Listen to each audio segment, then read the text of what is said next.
దూతల్ని ఎవరు చేశారు? దూతల్ని ఎవరు చేశారు? దేవుడా? యేసుక్రీస్తు వారా? తండ్రి చేశాడా? కుమారుడు చేశాడా? ఈ క్లారిటీ మీరు నోట్ చేసుకోవాలి, వెరీ ఇంపార్టెంట్. ఏమండి? ఒకసారి కొలసీ పత్రిక 1వ అధ్యాయం 15వ వచనం చూడండి. కొలసీ పత్రిక 1వ అధ్యాయం ఏమండి 15వ వచనం. ఆయన అదృశ్య దేవుని స్వరూపు, యేసు ప్రభు గురించి మాట్లాడుతూ ఆయన అదృశ్య దేవుని స్వరూపి అయి సర్వ సృష్టికి ఆది సంభూతుడై ఉన్నాడు. సర్వ సృష్టి, సృష్టించబడింది ఏదైనా సరే ఆయన చేత సృష్టించబడింది. 16వ వచనం. ఎలాగనగా ఆకాశమందున్నవి భూమి యందున్నవి, ఆకాశమందు దేవదూతలు ఉన్నాయి కదండి, ఆ ఆకాశమందున్నవి భూమి యందున్నవి, దృశ్యమైనవి అదృశ్యమైనవి, సింహాసనములు, ప్రభుత్వాలు, ప్రధానులు, అధికారులు, సర్వమును ఆయన యందు సృజింపబడును. యేసుక్రీస్తు యందు సృష్టించబడ్డాయట. సర్వమును ఆయన ద్వారా, ఆయన బట్టి, యేసుప్రభువు ద్వారా, యేసుప్రభువు బట్టి సృష్టించబడను. ఓకే. 17వ వచనం. ఆయన అన్నిటికంటే ముందుగా ఉన్నవాడు. ఆయన అన్నిటికంటే ముందు అంటున్నాడు చూడండి, ముందుగా ఉన్నవాడు దేవదూతల కంటే. ఆయన సమస్తమునకు ఆధారభూతుడు, ఆయనే ఆధారం అన్నిటికీ. సంగమను శరీరమునకు ఆయనే శిరస్సు.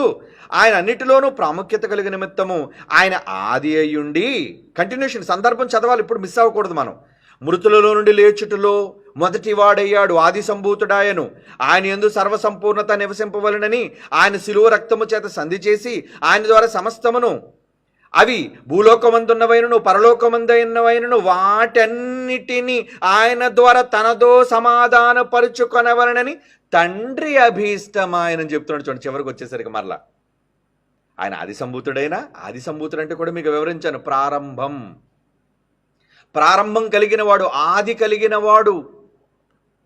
అంటే ఆది కలిగిన వాడు అంటే మరలా మీరు దాన్ని అపార్థం చేసుకోకండి. కొంచెం వివరణలోకి వెళ్తే అసలు ఎవరికి ఆది అన్నది లేదు అనేది మీకు అర్థమవుతుంది. ఏమండి? ప్రారంభం లేని వాళ్ళు, ఉన్నవాడిలో నుంచి వచ్చిన వ్యక్తి కదా ఆయన. కనుక 20వ వచనం ఏమన్నాడు చూడండి. శిలువ రక్తం చేసి సంధి చేసి ఆయన ద్వారా సమస్తమును, అవి భూలోకమందున్నను పరలోకమందున్నవైనను వాటన్నిటినీ కుమారుడైన యేసుక్రీస్తు ద్వారా తనతో సమాధానపరుచుకొనవలనని తండ్రి అభీష్టమైన. అంటే పై వచనాలన్నిటినీ కూడా ఎందుకు యేసుప్రభు వారికి అప్పచెప్పారంటే, నువ్వు నా కొడుకు కదా నాయన. అంటే తండ్రి మొట్టమొదటిసారిగా తన కుమారుడిని కని, బాగా వినండి, తన కొడుకుని కన్న తర్వాత అన్నిటినీ తన కొడుకుని చెయ్యమన్నాడు. Note this point. తన కొడుకుని తనలో నుంచి బయటకు తీసిన తరువాత యేసుక్రీస్తు వారిని నేడు నిన్ను కన్నాను అన్నాడు కదా. ఏమండి? నేడు నిన్ను కన్నాను అన్నాడు కదా. ఆ కన్న కుమారుడి ద్వారానే సర్వమును చేశాడు. దేవదూతలు కూడా, దేవదూతలు ఇప్పుడు తండ్రి అయిన దేవుని చేత చేయబడినవా? ఏమండి? కుమారుడైన దేవుని ద్వారా చేయబడినవా? ఏమండి? కుమారుడైన యేసుక్రీస్తు ద్వారా దేవదూతలు చెయ్యబడ్డాయి. తండ్రిలో నుంచి రాలేదు. తండ్రి పలుకగా దేవదూతలు రాలేదు. తండ్రి పలుకగా దేవదూతలు రాలేదు.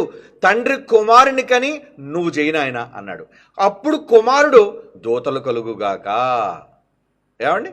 అన్నిటినీ ఆయన చేశాడు. అది కొలసీ పత్రిక 1వ అధ్యాయం 15 నుంచి 19 వచనాలు. అన్నిటికీ ఆయనే ముందుగా ఉన్నవాడు, దూతల కంటే ముందుగా ఉన్నవాడు.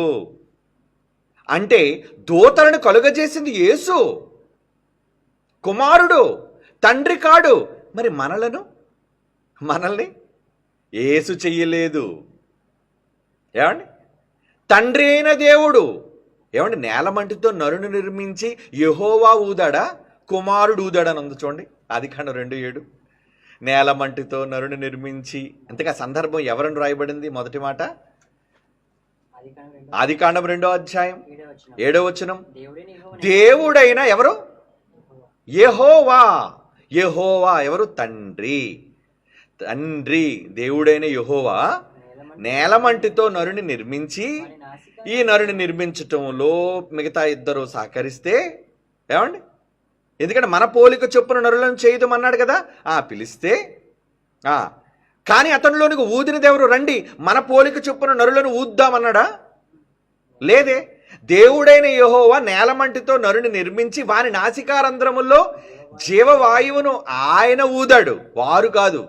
ఒకవేళ యేసుప్రభు పరిశుద్ధాత్ముడు కూడా ఊదితే వాళ్ళు మనకు తండ్రులు అవుతారు. 3 తండ్రులు అయ్యేవాళ్ళు మనకి. 3 తండ్రులు అంటే యేసుప్రభు వారు ఎందుకంటారు? ఒక్కడే తండ్రిని. కనుక ఒక్క తండ్రే మనకి. ఊదినవాడు ఒక్కడే, ఆయుష్ ఇచ్చినవాడు ఒక్కడే, ఆత్మను పంచినవాడు ఒక్కడే, జీవాన్ని పంచినవాడు ఒక్కడే.